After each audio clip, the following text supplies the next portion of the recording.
Bonjour, bienvenue au golf de la Drôme-Provençal où j'ai le plaisir de recevoir ATV1. On va vous présenter le golf sous tous ses aspects.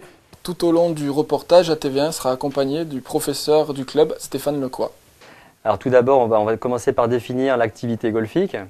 Alors le but du jeu, en fait, c'est de faire avancer une balle, de faire évoluer une balle sur un parcours à partir d'un départ et d'un premier trou pour ensuite terminer au 9e trou ou au 18e trou en fonction de la taille du parcours, en utilisant un certain nombre de clubs et en appliquant les règles de golf et une étiquette qui correspond à l'activité. Alors on a trois types de parts, trois types de trous sur le parcours, des par 3, des par 4 et des par 5. Donc en fait qui déterminent une certaine longueur de trous sur le parcours. Alors les par 3 vont jusqu'à 228 mètres. Au-delà de 229 mètres à 434 mètres, on a les par 4. Et au-delà de 434 mètres, on a les par 5. Donc en fait le par dépend réellement de la longueur du trou. Le par moyen du parcours se situe autour de 72. Donc en fait c'est un nombre de coups de référence.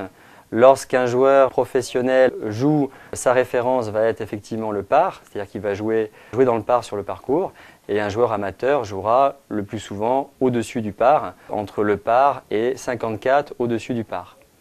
Alors au-delà du par, on va compter en bogey, c'est-à-dire un coup au-dessus du par correspond à un bogey, deux coups au-dessus du par est un double bogey, et ainsi de suite. En dessous du par, un coup en dessous correspond à un birdie, deux coups en dessous correspondent à un eagle et trois coups en dessous, ce qui est rare, à un albatros. Alors avant de commencer à jouer sur un parcours, on passe forcément par l'apprentissage du jeu sur le practice, c'est-à-dire c'est une zone d'entraînement qui permet d'acquérir les bases techniques dans les différents secteurs de jeu du parcours, qui permet donc par la suite d'aller mettre en application ces techniques sur le parcours. Alors le niveau requis pour jouer sur le parcours correspond à la carte verte, qui signifie que le joueur est autonome sur un parcours, c'est-à-dire qu'il maîtrise l'aspect technique, les règles de golf et l'étiquette. Alors ensuite, on parle pour des joueurs classés d'index ou de handicap, et cet index commence en dessous de 54 et tend vers 0. Donc plus on se rapproche de 0, en fait, plus on est bien classé. Donc 54 correspond à 3 coups au-dessus du par.